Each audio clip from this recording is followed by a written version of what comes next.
In today's video, we're going to talk about the service life of your Bulldog quick change rear, specifically closed tube rears that are utilized in the dirt late model and dirt modified market.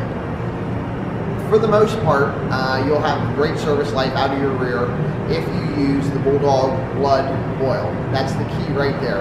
Bulldog Blood oil prevents pitting and has proven time and time again to be the best oil on the market for your Bulldog quick change rear. Anytime you want to inspect your ring and pinion, which should always be done anytime that you're making a gear change, you simply pull out the large inspection plug in the right side bell, and you can shine a light in through there and simply look at your pinion. Very rare that we ever see a ring gear have an issue.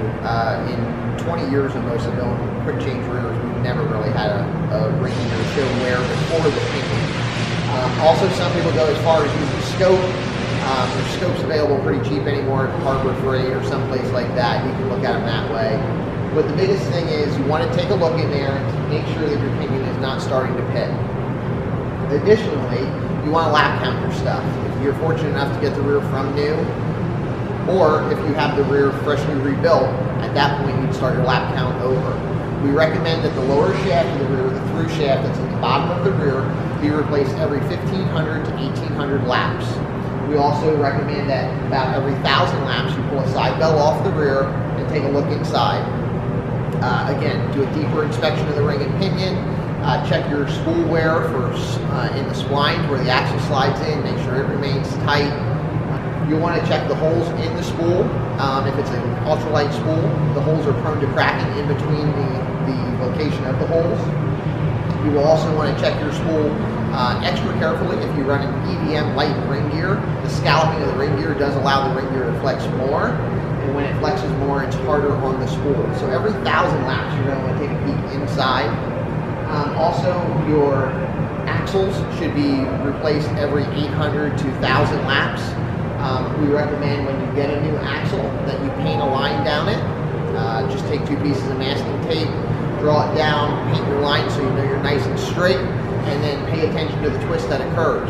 If that axle line gets twisted around a quarter of the way, you're going to want to replace the axle. We provide a rebuild service here. We are $129.95 plus parts for a closed tube rear. We have people send rears back to us all the time for that. If you need help with freight, contact us. We can get the rear picked up and sent back to our location.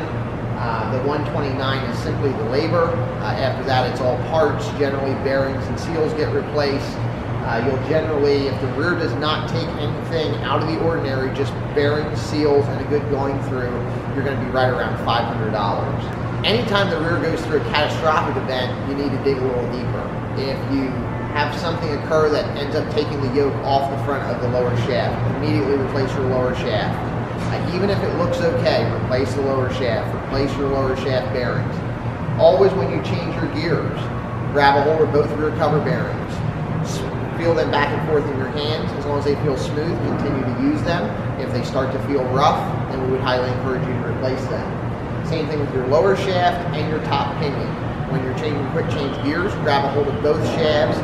Try to move it fore and aft or up and down. If there's any excess play in any direction or it doesn't turn smoothly, then you're going to want to consider replacing the bearings and digging a little deeper into the quick change rear to find out what's wrong with it. One of the things to keep in mind is good common sense when thinking about your quick change rear.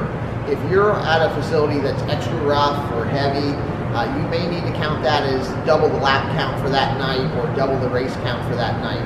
If you're at a place that's very slow and slick, you very easily could count that as a half night. So common sense always trumps anything that we can put out in black and white. Another thing to keep in mind is that cars that make better traction wear out parts faster.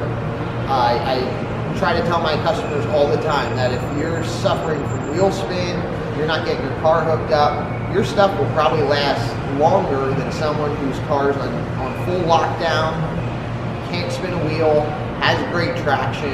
That is harder on all your components because they're being stressed to the max at that time. Additionally, with the extra group that the cars today are running, that also puts more load throughout the whole quick change rear. But those are some of the things to do to keep a good service life on your quick change rear.